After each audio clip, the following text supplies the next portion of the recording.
What's going on, you guys? It's Daniel with the Orange Shirt Crew, and today we're going to be diving into Jonathan, aka 404 Basics Hybrid Wind Arcane Rye Deck. Now, before we get into the video, as always, a huge shout outs and thanks to Modern Tabletop for sponsoring the team and this video. And without further ado, let's go ahead and dive right into it. And we're here, guys, with the man himself, 404 Basics, aka Jonathan. What's going on, man? Not much. All right, so we're going to be going over his insane Wind Arcane Rye deck.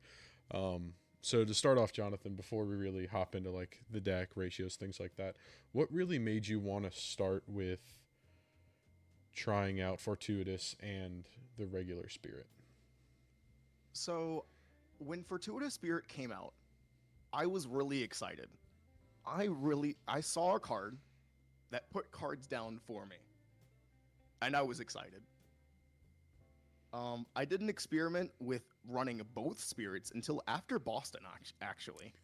I slept on Fluffy Shopkeep, and I was like, It's an okay card. I don't need to run it. I would rather have two Mnemonic Charms in the deck, right? Yeah, Right? exactly. But it turns out Fluffy Shopkeep's actually really pivotal for the deck. It's overrated overall, but True. playing it turn one going second is really good, especially against aggro decks because it soaks up a hit because they don't swing at you turn one if they went first. Turn two, they have to hit that first and kill it, and you can combat trick it with like Summon Gale or Zephyr. You also put two arcane cards from your material deck into the bin. It sucks they aren't spells, but it counts toward the elemental total of 7. Yeah. The reason why it's both spirits, because you banish the two arcane first, and then you banish your spirit you don't use, and then another card. And in the material deck, it is Backup Charger, Storm Tyrant's Eye, and Alcahest are kind of your throwaway cards. One of those three you choose. Got you. So diving into the deck a little bit, Jonathan. You're playing Fortuitous Wind, so you're playing a full Glimpse Spirit. What is your Glimpse plan? Like your ideal 7 that you see and you're like, all right, this is what I need, this is what I don't need. What's kind of your plan there? The most safe, optimal glimpse that you will see is 2 dungeon guides and 2 ways to bouncer. Because regardless of what you banish, you will have turbo to 3. Ideally, if you don't get the ideal no chance glimpse hand, you want to keep 2 plays, regardless of what they are, unless they are careful study or disorienting winds. Anytime you see elemental, disorienting winds, or careful study in your opening glimpse, bottom it. You can never play careful study going first on Fortuitous. Okay. You can never play disorienting unless you take a turn off. And elemental is just going to get in the way because it doesn't actually count towards spells. Okay. That makes sense. All right, and by plays I don't mean I can play 3 visits. By plays I mean I can put cards down. Okay. So do you, when you glimpse and you put down, the main pieces you said, the disorienting winds, the study, and the elemental, are you ever worried about not getting those cards back? Is there like a point when you glimpse the hand, right, and you see 1 to 2 dungeon guide or a dungeon guide, a summon gale, 3 arcane cards, and a fluffy? Bro, that's a god hand. What are you talking about? I know. But say you have the arcane elemental spirit or the arcane elemental in there. Would you then bottom deck that card, or would you be like, okay, I have enough gas, let me keep a win con, or would you still bottom deck that because you think I'll draw into another one? It's not. I don't need to draw into an elemental. That's the thing. So that's another reason why I'm running 4. Most lists that I see for Windrye are running 3 elementals because they get in the way. But if you're running such a high arcane count anyway, why not just run 4? So if you see glimpse 2 open, or if you opening glimpse 2 elementals, just bottom them. It's fine. You have other ways to kill. You don't need elementals your exclusive way. Okay. Because the thing is with the other decks, they struggle to actually blast. They struggle to actually do admin if they're running it at all. What, they're gonna admin, or no, they're gonna erratic bolt for 6? Okay. Like, That's true. elementals is their only win con when they're running such a low arcane count. Okay. I mean, that makes sense. What about Advent? So, would you count Advent because it's a spell? Would you keep it in the glimpse, or would you try to bottom deck it for more quote unquote irrelevant arcane cards to banish? Let me put it to you this way. Whenever I see an arcane card when I'm glimpsing, as long as it's not elemental, I see a water energy. I want as many water Okay. energies as I Okay. can. Makes sense. I don't care what it is. If I glimpse all 4 sights, that sucks. If I glimpse all 4 blasts, that sucks. Okay. But they're going in the bin. All right. All right. So it's kind of like that. Okay. So let's go ahead and hop into the deck here. Obviously, it's for everyone. It's obviously Fortuitous Wind, Spirit of Wind, the normal 1, 2, 3 Rye, playing Storm Seer, not the other one because we're not playing Battery Acid. No. So obviously, Alcahest, you kind of explained it already. Like it just pops things. Orbisealing. It's there for Orbisealing. It gets other things. Other things catch strays. Got you. So backup charger, obviously, drawing cards are good. Not just drawing a card. If you notice, I don't have a Divine Relic in the deck. Backup charger actually putting 3 cards down is amazing. Because you will often brick with this deck and get a handful of nothing. Right? You'll either get bounce cards with nothing to bounce, or you'll have literally 7 arcane and or 3 visits. It's just I have this, I'm gonna pretend I have interaction. Okay, and on your end step, spin 3, I level.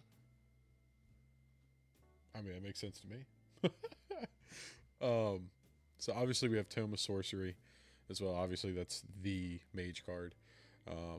The 2 throwaway, of course, and you call them what exactly? Stone. Oh man! Obviously the gambling card, we have to have it. And then the Tome of Sacred Lightning. Again, another Rye card that's mandatory. Your ratios on the main deck stuff, obviously diving into it, not playing for careful study. That seems relatively normal for Rye. The dungeon guides, the shopkeeps, we kind of already went over that. Scribbles, Yeah, just a scribble good the card. skibble. Just a Scribble card. 1, scribble 2, scribble 10.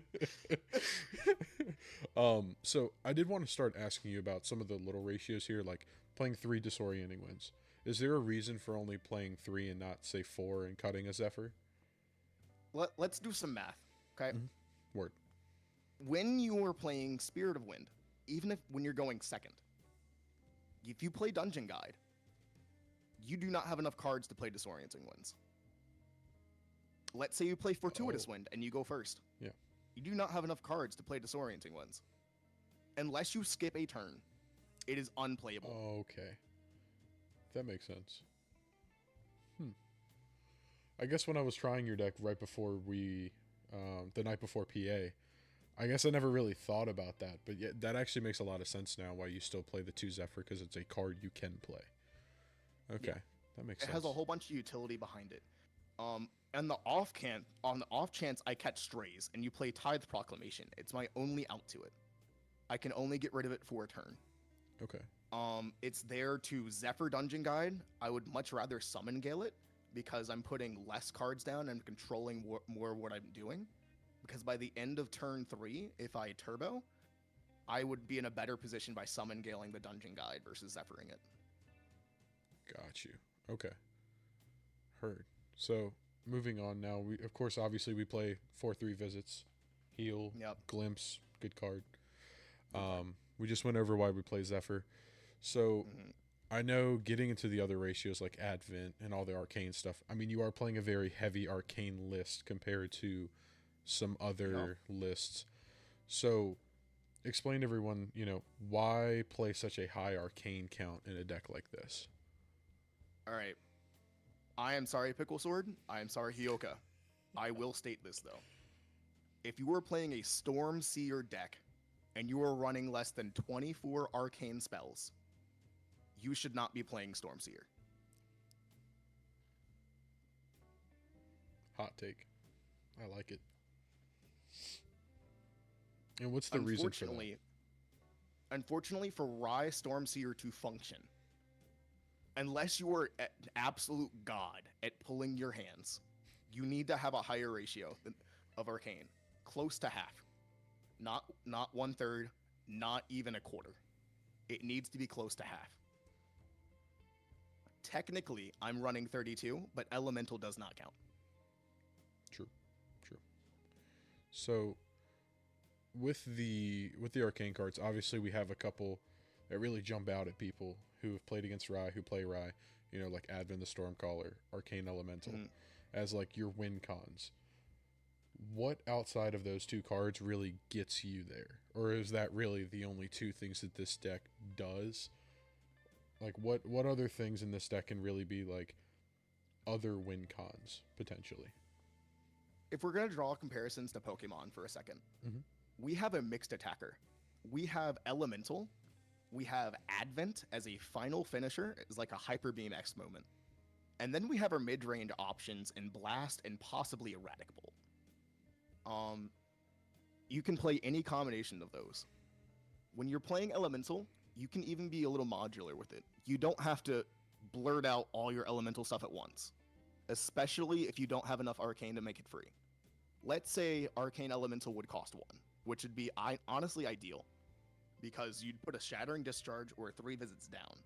Okay? Mm-hmm. You'd have Book. You'd eat the card. You would draw a card. You swing with Elemental. You play Disorienting Winds. You get a counter for Mage 2 proc. Put Elemental back into your hand and draw a card. You went entirely neutral in that interaction, and you can pass. Another thing that I wanted to ask, I know a lot of people are going to ask you about what cards would you change, what cards would you not change. Is there anything really in the main deck or sideboard? Because, like I said, we'll get into sideboard in a minute. But is there anything really main board that you would change or tweak ratios of, or does it kind of feel like it's pretty iced out? I'm gonna give you a hot take. I hate the card Fireball. Fireball is bad. True. I've had to level from Fireball way too many times. You know what else is Arcane Fireball? Erratic Bolt. That's true. Erratic Bolt is a bad card. It makes you put 4 cards down in a game, in a situation where you maybe have 5 or 6, where you keep maybe one of them. And when you're playing Erratic Bolt, typically in the deck, it's not going to be for a decent amount of damage. It's going to typically be single-digit damage. If they made a 3-cost, fast activation, 5 or 6 damage to target champion, and it banished a card, 100% replace. Heard. So let's go ahead and change gears and dive into the sideboard. So obviously you and I have, we play all the time at local, so I see this type of stuff happen. But for the people at home playing, I know some Ryless play more than one Peaceful Reunion. Why play one Peaceful Reunion over potentially, say like the 4th Vanish from Sight, or up the count of Peaceful Reunion itself? Peaceful Reunion is the worst card in the sideboard, but it is there because it has a really weird niche. Let's say your opponent has a lot of little guys, and among the little guys, they have True Sight, or they have Sword of Seeking. You can very rarely play Peaceful Reunion early levels. The hand math does not work. It is very difficult in order to play Peaceful Reunion early game, especially late game. It's like a really small window in where you can play it and where it's effective. And that's typically when you're going from 2 to 3. Outside of that, it's almost literally unplayable. That's why it's at 1 copy. Got you. So obviously the 4 Resolute stands, they kind of explain themselves: protecting Fluffy Shopkeep, things like that, protecting yourself. Yep. The 3 Vanish from Sight, again, I think that's pretty speaks for itself. Now, the 3 Ravaging Tempest, obviously I would imagine this is pretty matchup based to come in. Yeah, it depends. Um, would you say that this is a card, obviously, like this is an auto include when you go against allies, Senju decks, Tristan? Um, yeah, it really depends on the board. Sometimes I'd rather anger this guy. Sometimes I'd rather ravaging. But it's funny that you bring up Tristan. I think I've done this to you before. Yep. So why why would I ravaging tempest your board when you have 5 allies in play? When I could summon Gale or disorienting winds your tokens. That's true. That is very true. Man, they need to take basically 7 damage to die, or was it 8 damage? I forget. Yeah, 7. What about if I just blink them and they go bye bye? It hurts every time you do it too, because I never have the end cap. No. Anger the Skies is really good at getting rid of those 3-drop 2/3s. Real good at that. Yeah, just a little bit. Just a little bit. Just a little bit. But again, especially against Senju decks, I have to include Ravaging. I don't care if I add any other card in the deck. I might take out like 3 other cards just to stay at 60 if I don't add anything else. Ravaging Tempest is going in the main deck after game 1. But when it comes to siding cards in, again, that's what I was going to ask you. This is going to be very wild for people who haven't played against you. it's a necessary evil. You've heard me call my deck this before. My deck is a candy bar. It's nice and sweet, and it tastes so right. And with Fluffy Shopkeep, I added a little fiber in there. Just a little bit. Right? Mm-hmm. But sometimes Mom comes barging in, and she says, "Eat your vegetables." And my vegetables are my sideboard. So I get this plate of vegetables, and I have to mash it together with my deck of candy. And it's just so bloated, I feel awful eating it, and my digestion going through, it's not fun. But I have to have it sweet, because otherwise my stomach will not take it. Putting the analogy aside, I typically take out either Elemental or I take out Advent, depending on the matchup. And I slot in all 15 cards, give or take. Interesting. So, when you go to do that, say you're going against fire allies, you know, like Philo, Physo, whatever. Would you try to make the steps, or would you try to board things in and out, or would you just go all 15 in, and, you know, that's what Fortuitous is for? So it's really funny that you mentioned Philo.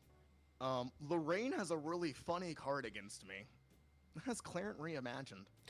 Yeah. Yeah, that's a little bit of a good card. You know what that card stops? Advent. That card stops my finisher. That stops Advent of the Stormcaller. So anytime I play against Lorraine, I just take it out against them. Because that's all they need to do. And Advent basically is just changes from dealing a whole bunch of damage to anything I want to dealing a whole bunch of damage to possibly allies. So anytime I'm going against Lorraine, it's going to be take out Advent, possibly slot in all 15 cards. Depending, again, honestly against Lorraine, I probably would. Against Tristan, again, probably slot in all 15, because even though the Ominous Shadows, they need 7 damage to die, you're going to be playing your Windmill Engineers, your Ace and Protectors, and then Windblessed Lookouts, and like maybe a couple other allies that are just on the board. And it just, those ping damage, Rai cannot handle wide. He cannot handle wide. He can handle tall just fine. You swing for double-digit numbers. I'm scheming with my hands, you know. Yup. But if you, I'm gonna send 2 damage. I'm gonna send 3 damage. Rai hates the number 4. If you can swing for 4 consistently, it sucks. Yeah. Because if you swing for 5, I could possibly think about spell shielding it, because that's, I guess, 2 cards. I go up 1 card. But if it's 4, it's really, am I gonna die from this? Yeah. Yeah, that definitely is tough. I think every time that we've played at locals, the go wide plan is definitely what I try to lean in towards when I'm playing Tristan or really any of my decks. I'll just try to lean in really hard with that Um, because we've talked about this matchup a bunch. I mean, I've seen almost every iteration of this deck that you've concocted, and I mean, every time though, I'll tell the people at home, I'm not holding back. I'm not saying this because he's my teammate, my friend, anything. This deck is disgusting. If it starts popping off, there's no stopping this. It's happening. The train's in motion. It's left the station. You're about to die. I'm sorry. Arcane oh Elemental is no, a house. if I can pivot off you, so you mentioned a train, right? Yeah. This list runs gas. Okay. True. Another reason why I run 28 arcane spells is because I'm not putting consistency cards in the deck. I don't have time to put things in my cargo that slow me down. If it is not advancing my game plan, it needs a really good reason to be in my deck. That's the reason I don't main board Peaceful. That's the main reason I don't main board Resolute or Vanish. I don't run Stifling Trap, Quicksilver Grail, Nullifying Lantern, Mirror, Censor. I don't run those cards because I don't have time to make them. If I'm wasting turns, materializing cards, or playing cards that I don't need to play, I will lose. That makes sense. I mean, that makes perfect sense, to be honest with you. Now, I know I wanted to dive in a little bit because obviously you took fifth place at our regional. Is that right? Yeah. Okay. So I know diving into what your matchups were throughout the day. Obviously, you and I sat next to each other the round before last, so I saw you, cook up a KFC player. But what kind of matchups did you have throughout the day in that event? Oh man. I started off with a Spirit Ruler deck. Okay. Spirit Ruler again. If it was Onsel, I might have suffered. But it was kind of close again. They were playing some allies, but I just killed them. I think it was. I'd have to look back, and I think it was 2-0. And round two was the Fiza, not but Fire Luxem Xander. I stomped on Carlos, unfortunately. Yeah. Uh, R.I.P. Carlos, our boy. Love you, Zavi. yeah. Round three was the Tristan. Round four. Oh my! Actually, wait. Hold on. Round four was the Genbu player. Oof. Round Uh, five was the Suzaku player. I witnessed that one. That was great. And then I ID'd against Cody, but he did win the for fun game. So, diving into the Genbu matchup a little bit. Obviously, it is a Senju deck, but they do mill you. Does that affect your strategy at all when it comes to, like your game plan?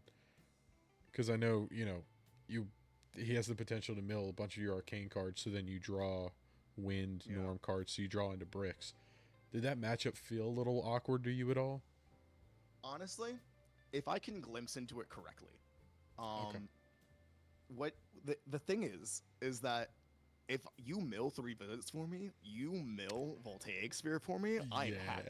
Yeah, you're kind of cooked. Those are literally fair. free cards you've just given to me. But outside of that, actually popping 3 visits and remembering the recollection trigger, Mhm. like, is this a 3 visits? Is this a Voltaic Sphere? Okay, I put it on top. Makes sense. That's pretty good. Again, especially in that game against the Genbu, Neto was sitting across from me, and he decided to swing with Turtle. Ooh, It was yikes. coming in for 20 damage. Oh, I played Spell Shield in response, and he decided to Cerulean, but he forgot that I had counters. I cracked my 3 counters. I drew another card, and I spent no. 2 more, and I played Spell Shield again. Oh my. Actually, no, I didn't. I not played Spell Shield again. Yeah, I you drew paid another for card it. to put down. Yeah. Oh my god, dude, that's 20 enlightened counters, dude. That's gnarly. Yo. Oh, How many cards did you draw off 20? I mean, that's crazy. That's 6. 6 cards is nuts. Oh my god. It's more of 6 and 2/3, but yeah. Yeah, that's so gross. Oh. So, you beat the Crux player. Yeah, I beat the Spirit Ruler player. How did that matchup feel overall? Because obviously Crux is not fine, however you want to say it. But what did that matchup feel like? Because I know Crux can definitely run away with some games. I think I probably did an elemental kill in the first game. Okay. And I think I probably did like regular spell damage to close out the other one. Okay. So I think that about sums it up for the deck profile. Jonathan, I really appreciate you taking the time. And again, for myself and the rest of the team, we're super proud of how you've innovated a strategy like this and how you're just taking down events like crazy. Congratulations, man. I appreciate you taking the time. Thanks, I appreciate it. All right, guys, we will catch you in the next one. Peace.